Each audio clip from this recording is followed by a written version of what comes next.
A mendoni se ekziston ky rrezik dhe që konfliktit përhapet pikërisht nga ky blok anti-izraelit? Nuk mendoj që konflikti i armatosur mund të përhapet, por që po bën që shtetet arabe të ndjejnë kërcënimin.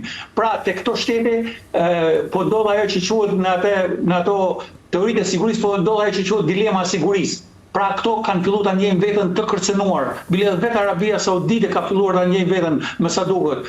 Dje ata kanë nënshkruar një marrëveshje me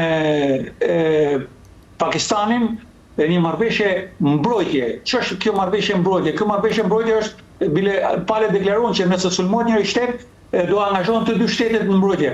Ana tjetër, arsenali bërthamor i Pakistanit është në dispozicion tashmë të mbrojtjes edhe të Arabisë Saudite.